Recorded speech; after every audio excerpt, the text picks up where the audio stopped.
Among all yoga masters, B.K.S Iyengar has played the most significant role in the introduction and spread of yoga in the West. I was born with the gift of illnesses, one after the other, from birth. So those gifts of unfortunate ill health made me to take to yoga.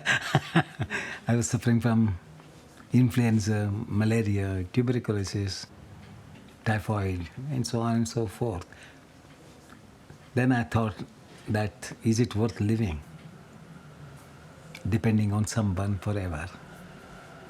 So fortunately at the age of 16, because I have not gone to school also regularly due to ill health. So my brother-in-law, my sister's husband, who had returned from the north, said, why don't you do some yoga, you may improve. So I thought, I believed it and I took to yoga. But it took me 6 years to recover health. It was not until one of Krishnamacharya's star pupils disappeared before an important demonstration that Iyengar's yoga destiny took a turn. He was the only hope for a substitute, and Krishnamacharya began to teach his young brother-in-law seriously for the first time.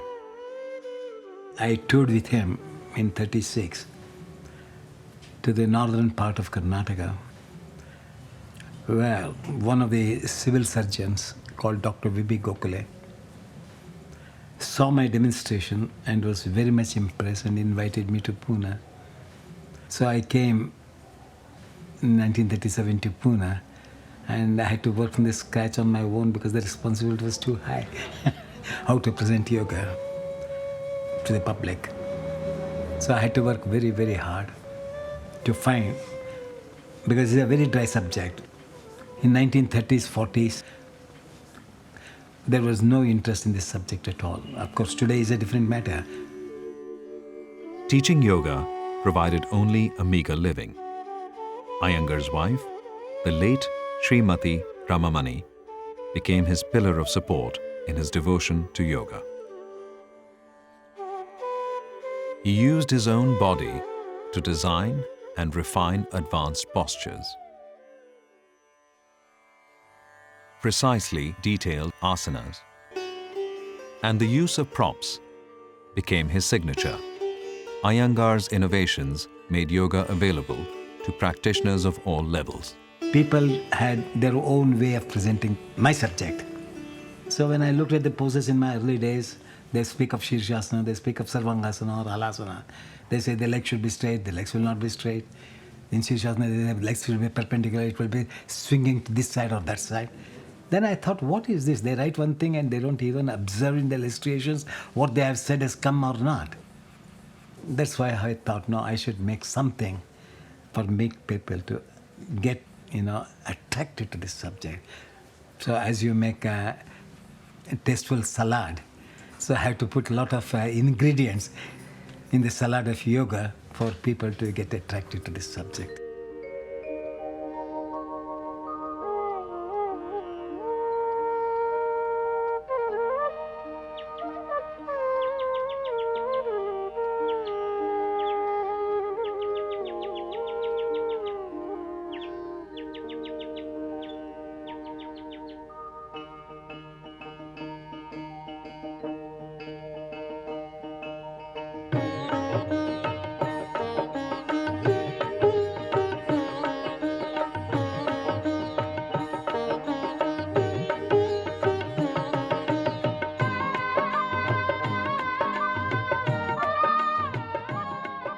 Over time, Iyengar created postures to heal ailments as part of therapeutic programs.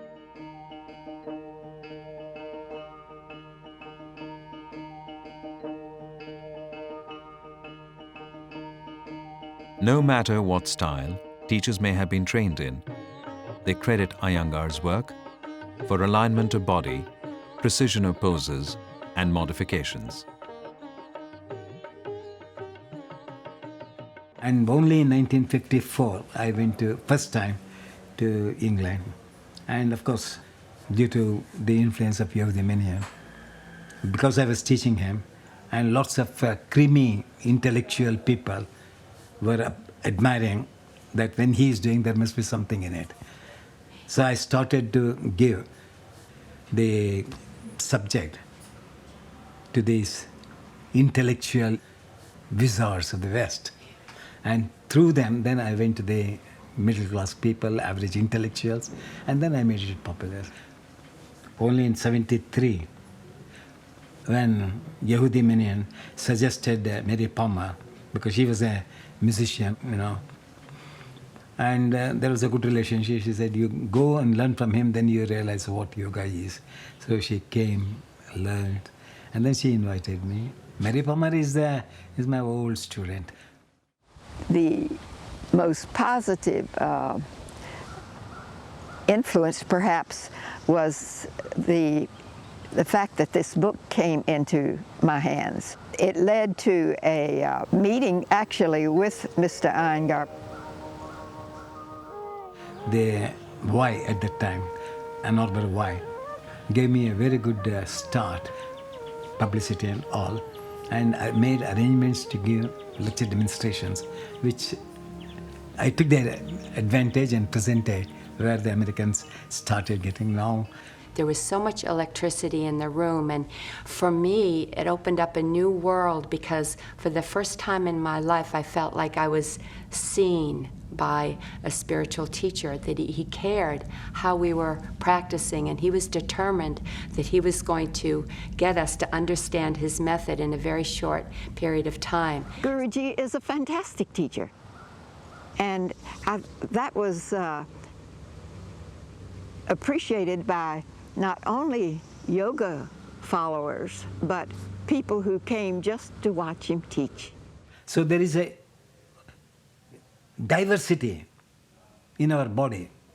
And when we can bring this diverse body into a single union, then the person who does himself, having realized the diversity and bringing out unity in that diversity, naturally it is very useful for him when he spreads the art of yoga, how to bring the diverse people to unify with single thought of understanding the intelligence that flows in the body, the understanding of the prana, which creates that energy for the intelligence to enlighten more and more.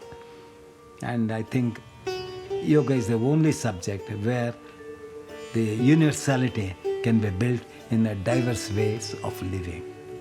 I started for health, and then it became a dedicated service to humanity.